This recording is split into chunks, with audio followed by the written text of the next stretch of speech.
Today we talk about the right you have to your own life. Kind of a crazy thought, but in half the world, the government doesn't believe you have a right to your own existence. It's a big deal, and that is next.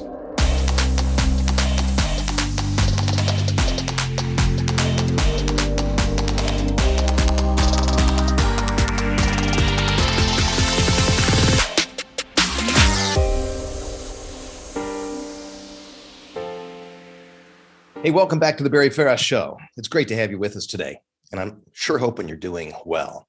You know you have a right to your own existence, right? I mean, you're not supposed to be arbitrarily executed, right? You have a right to grow up and get married and have a family if you choose. You can do what you feel is best for yourself, medically, socially, and educationally. Whatever you do with your life, you think you deserve assurance that the government shouldn't hunt you down and take your life away from you, right? I mean, you think that your right to life is so obvious, so fundamental that you don't really think about it much. You don't really have to think about it, right? Or defend it, right? Well, you can thank the founders of the United States for that. It wasn't always the case, and it still isn't in much of the world. In the Declaration of Independence, the founders leveled their complaint against King George III, and he certainly was an easy target, a way to marshal angst. The king's coercive acts, and yeah, that is actually what they called them, were also an act of parliament. In fact, the coercive acts of 1774 were almost unanimously supported by the members of the British Parliament, and that's what unified the colonies against Great Britain. As bad as King George III was, he's actually not the worst king in history, not even close. He was just the current king at the time, and he was the king that inspired their cry for freedom in the New World. The founders were well-versed in political history. They knew many kings were guilty of severe human rights abuses, if not most. And everyone knew about the severe abuses of King Henry VIII. He lived from 1491 to 1547, and thank goodness he died, because he was really nasty. For starters, he beheaded 2 of his 6 wives. He was obese, subject to raging mood swings, and he ruled for 36 years. According to historians, he executed 57,000 of his own people. He was also paranoid, and that usually comes right along with heavy guilt. He killed members of the clergy. He killed ordinary citizens. He killed nobles. Anyone who had taken part in a protest was a potential suspect. He killed Queen Anne, one of his wives, since she couldn't deliver him a male heir. To pull that off, his advisor, Thomas Cromwell, concocted a wild infidelity scheme. She was accused of being unfaithful to 5 men, including her brother. None of that was true. The reality is that these 5 men were just enemies of King Henry VIII. So she, his wife who couldn't bear a son, was sentenced to death, and those other 5 enemies of the king got their heads chopped off at the same time. Very efficient. King Henry even killed his closest advisors. Though deeply trusted by the king, Sir Thomas More didn't want King Henry to break away from the Catholic Church. Henry had him killed for that opinion. And that dastardly deed was orchestrated by an even more trusted advisor, Thomas Cromwell. But can you believe it? King Henry also killed Cromwell. Cromwell was an English lawyer, the great-great-grand uncle of Oliver Cromwell. He was instrumental in arranging for Henry to get his divorce and marriage to his first Queen Anne. So he was a very trusted guy. But later, when Henry got mad that Anne couldn't crank out a baby boy, he concocted another Anne. He concocted the story that would give Henry cover to kill her. But by wife 4, Henry was so blazing mad about everything that he blamed Cromwell for feeling embarrassed that he still didn't have a male heir. Yep, it was Cromwell's fault that King Henry's 4th wife was bad at making boys. So, what did King Henry do to his most trusted advisor? The man who he could share his feelings with and be protected and covered by this attorney? So Henry sentenced his most trusted and capable advisor to death without a trial. He was executed on Tower Hill in 1540, and his head was placed on a spike on London Bridge. Now, you'd think that'd make people shut up, and most did cower in fear, but not Anne SQ. King Henry VIII killed her because she threatened his grip on power.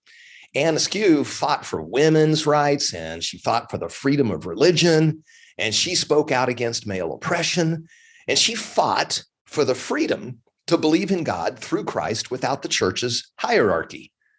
Horrible crime. She hit a nerve. You didn't need a wicked, fat, arbitrary king to know God. Everyone respected her bold and brave declarations. Henry hated her. She was stretched out on the rack, and there's even a movie about her, and it's really grody. I mean, it was painful. So she was tortured so brutally that her shoulders and her hips were pulled from their sockets. Her elbows and knees were dislocated. Her screams were heard outside the White Tower. She never recanted her beliefs. She was burned at the stake with some other heretics. Fortunately, some people that liked her slipped her and some of those other guys some gunpowder so that when the fire burned, she blew up, literally, so that she didn't have to suffer through this long, enduring fire. So if people believed in something different than the king, that's what would happen, especially if they were effective at communicating it. Henry killed monks for refusing to sign the oath of supremacy. This was the document that meant you accepted the egomaniac Henry as the head of the English church. They were tortured and left to starve to death in cells. Others were burned. King Henry's rage was inflamed further as these monks remained calm, and they wouldn't give King Henry the allegiance that he demanded. They believed that only God deserved worship. So Henry elevated the torture, inventing even more cruel and unusual punishments. For example, at the London Charterhouse, which today exists as Charterhouse Square, the monks were disemboweled while they were still alive. After they died, they were beheaded, and then they were quartered. In other words, their body was hacked into 4 pieces. Those executions took place from 1535 to 1537, and the monks never recanted. So King Henry just killed people for disagreeing with him. He killed people for not giving him the tribute he wanted. He killed people for thinking for themselves and saying what they thought out loud. And he was the government. He literally and figuratively controlled the power of the sword. And that's what can happen when the government doesn't hard code an inherent right to life into its system. King Henry VIII simply didn't believe that you had that right.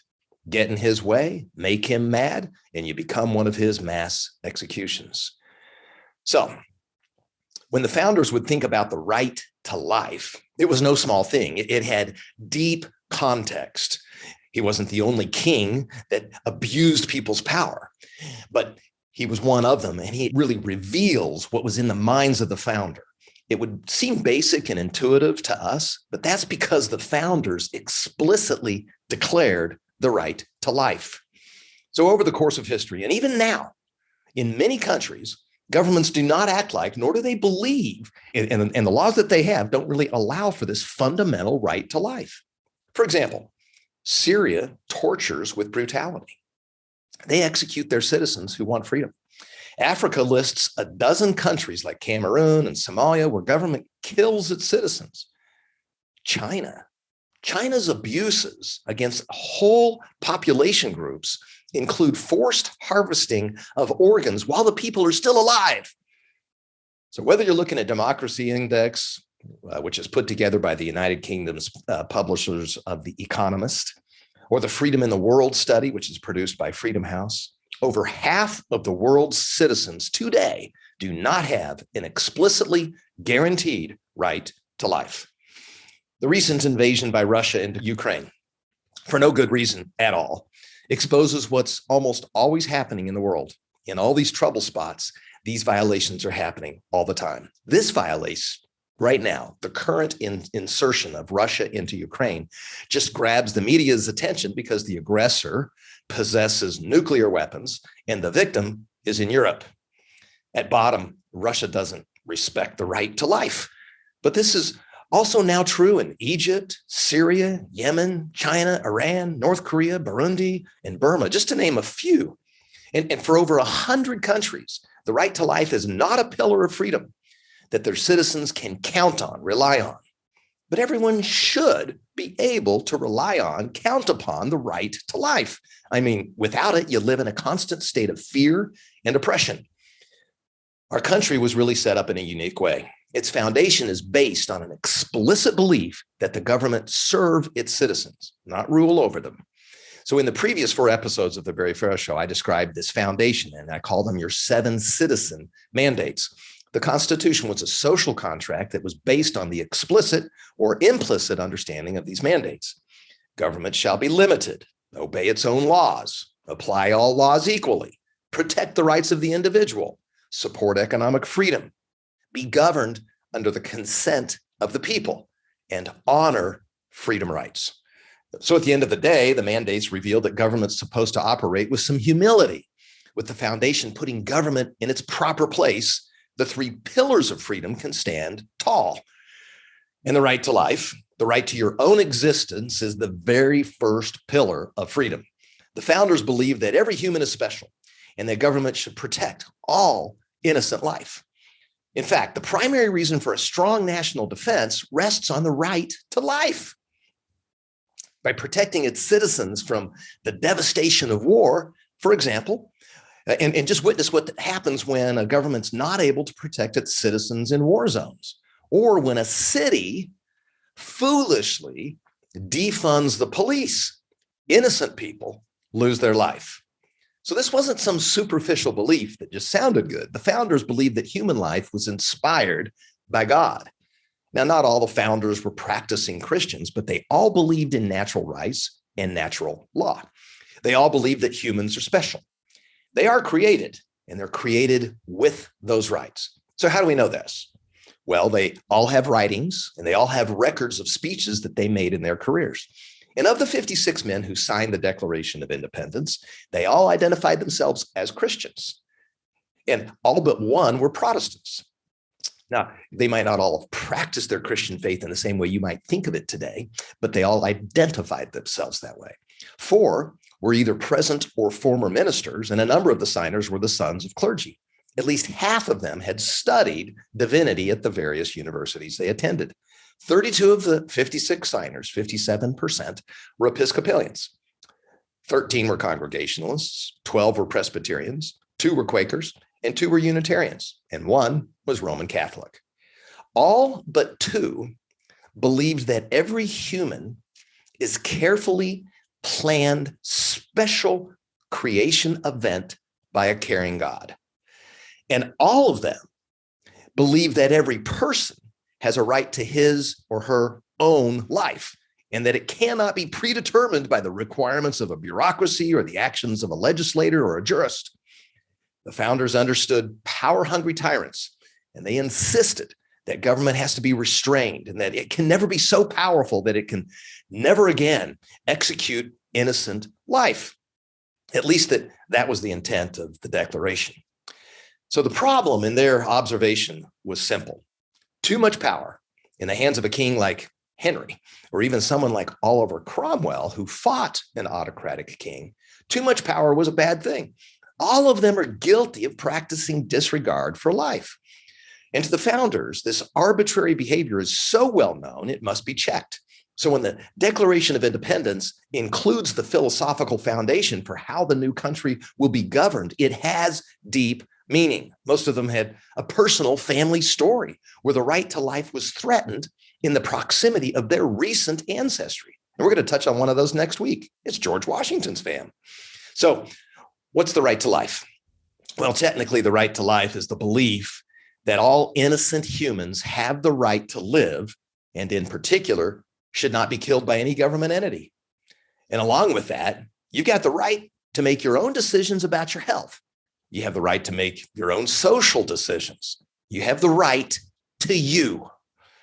The Declaration of Independence calls it an unalienable right, a right where there is no dispute, universal, fundamental. They are natural rights. Natural rights are not dependent on the laws or the customs or the culture of any place on the planet. They cannot be repealed by human laws. They cannot be reversed. And when the Declaration said that these 3 freedom rights were based on nature and nature's God, they are meant to be above any government's reach. It means that no government can ever violate them. So, in the same way that the law of gravity is true, natural rights are true. And natural law simply identifies the legal parameters of natural rights.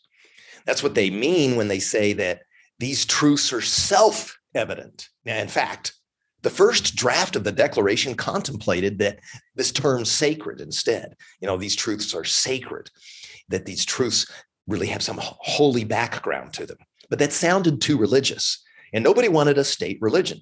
And the majority of Episcopalian Anglicans, derivative of the Church of England, did not want to diminish the minority Unitarians. So they changed the term from sacred to self-evident, shifting the tone to an explicit reliance on natural law. What's self-evident? What's so obvious? What's based on natural law? Truth. These truths are self-evident. The right to life is an absolute truth. 100% of the founders agreed, and anyone with an honest brain can deduce the logic. Life is self-evident. It should be a right. And when they laid out these ideas, they explicitly did so in the context that all men are created equal. And what that meant is that they are endowed by their creator with these rights, bequeathed, given. They chose the word creator versus God. It was a toned down version of God with the same argument that they had replaced sacred with self-evident. This gave comfort to those with non-sectarian beliefs. They could all rally behind the notion that all people are special since we're created by the same creator. This establishes another absolute truth. We all have equal value. Each person has equal value, regardless of where they were born or what family they were born into, regardless of color. You still have as much value as the next guy. And that's why it was such a blow, a deep, anguishing blow to John Adams, because he was coerced to relent on the slavery issue. He wanted the slavery issue debunked in the Declaration of Independence. And as described in the previous episode, and we'll go into more detail in the next episode, he lost that argument to the South. The Judeo-Christian belief among the founders also meant that we are special among the animals, that we could find purpose and meaning in life with the capacity to think, believe, trust, hope, produce, and operate autonomous from our appetites and our instincts. The right to life is a moral certainty. It's absolute. Natural law was described by Roman philosophers from Cicero to Bible authors like the Apostle Paul, to Catholic philosophers like Thomas Aquinas, or Protestant thinkers like Calvin and Luther. And it led to this great challenge against the divine right of kings. It really led to freedom. Every one of the founders believed that there is a creator. They might have described it in different ways. They may have allowed for different relationship levels with the creator, different involvements of the creator being personally involved. Some of them believe the creator more in the deistic term. And they diverged on these doctrinal issues, but they all agreed that the Genesis account of the creation of humans was essentially true. And here's what I mean by essentially true. In this creation account, there are those that teach that all of those creation accounts are literal, and some believe that they are allegorical, but that the essence of the creation account is true. There are those that believe that each creation day is an epoch, up to billions of years each, which would allow for a lot of science to fit neatly in them.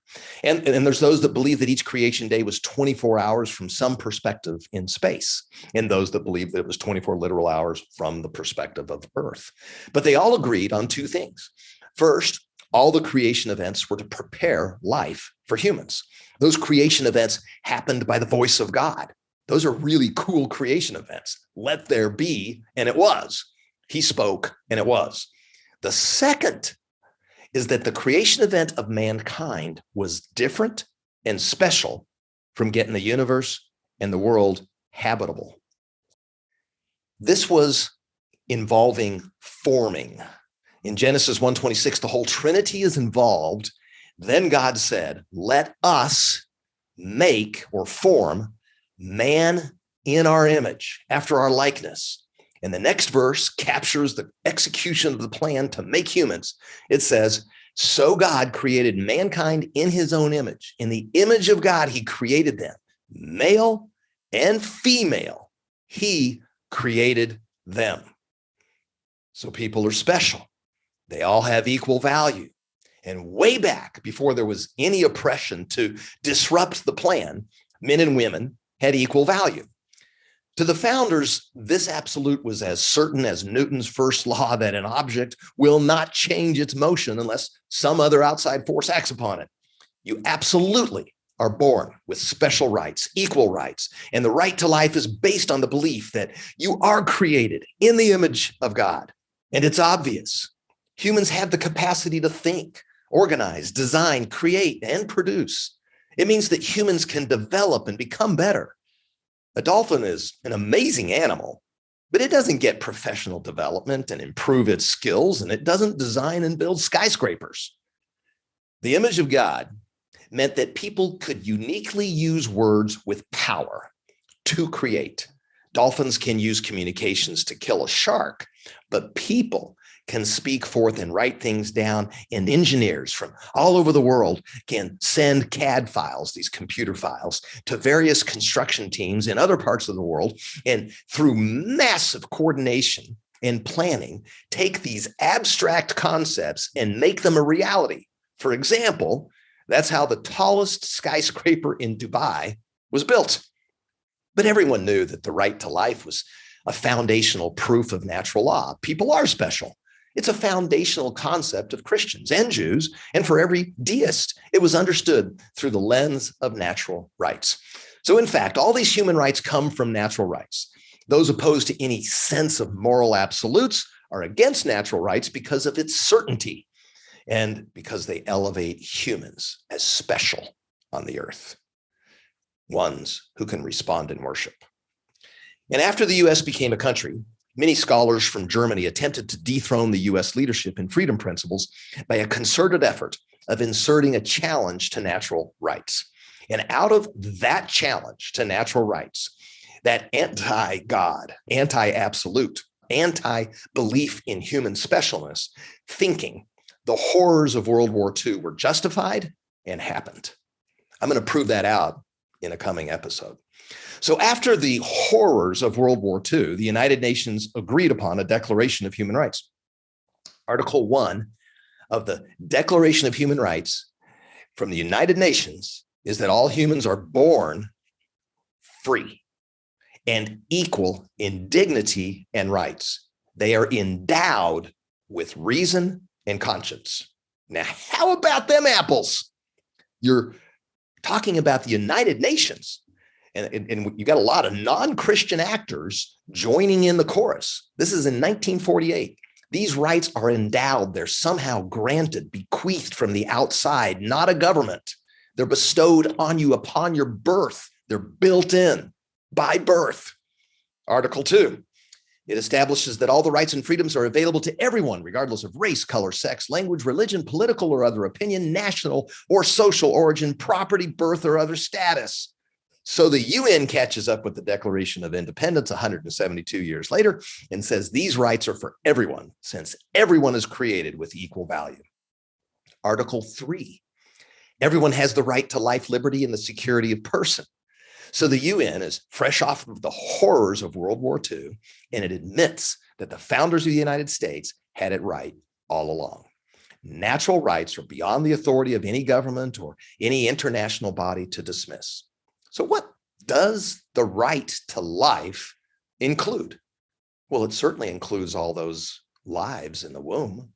The author of Psalm 139 says that God formed you in your inward parts and wove you in your mother's womb. The term right to life predates the abortion issue by 2 centuries. But if the government is to protect any life, it should protect the lives of the innocent and the vulnerable.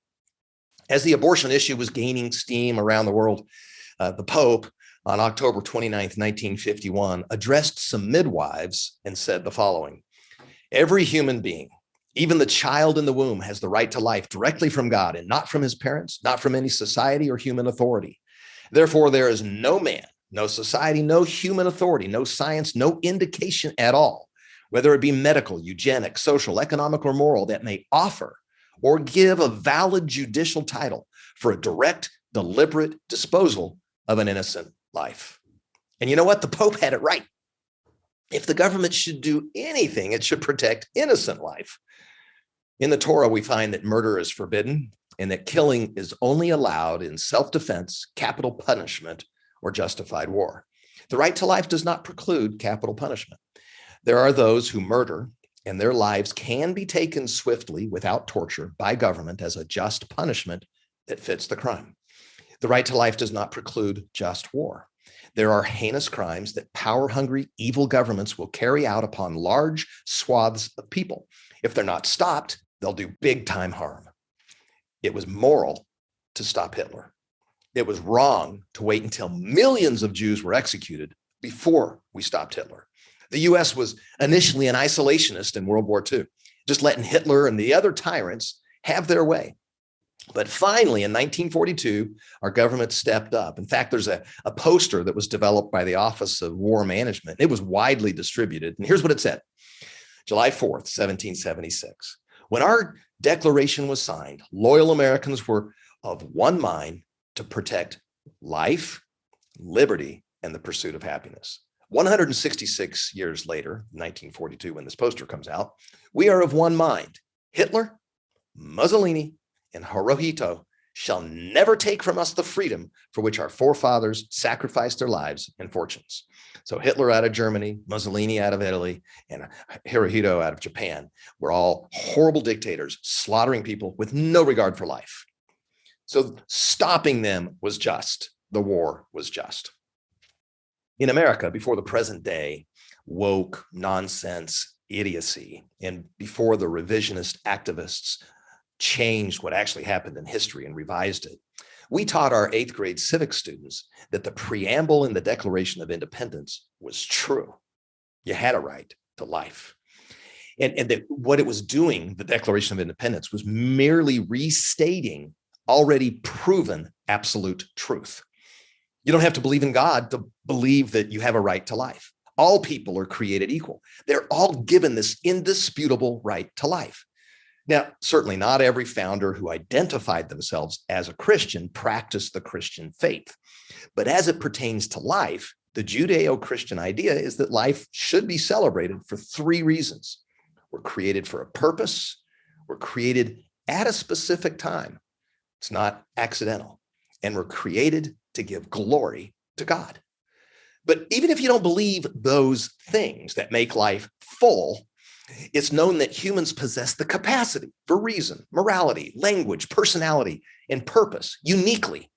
We possess the capacity to experience and understand love, truth, and beauty. That we are made by God in the image of God is what gives all men and women deep value. The early church leader, James, says that we shouldn't curse one another because that person, like you, is equally made in God's likeness. So those who bear God's image should not be disrespected. Cultures that reject the idea that mankind is special have no problem abusing other human beings. And there's a bunch of cultures that have no problem abusing other human beings. The founders wanted to set the stage for each individual citizen to enjoy a deep and confident assurance that government would protect every citizen's right to life. You could marry whom you choose. You could build a family in peace. You could work where you wanted. You could go to the medical doctor you wanted to go to. You could take care of your own life the way that you felt is best for your life. You could worship God however you pleased, and the government would not interfere. The right to life is a pillar, and it's the first pillar of freedom. It's the first freedom principle, and from it, there are dozens of derivative freedom principles. It's a right. It's given to us by God, not the government, and no government should take it away. God bless you to your freedom. Hi, I'm David Farah. Thank you for listening to my dad's podcast, The Barry Farah Show, Culture Shift. Click subscribe now to be sure you don't miss an episode. Share this podcast with your friends on social media and give The Barry Farah Show your 5-star rating. See you next time.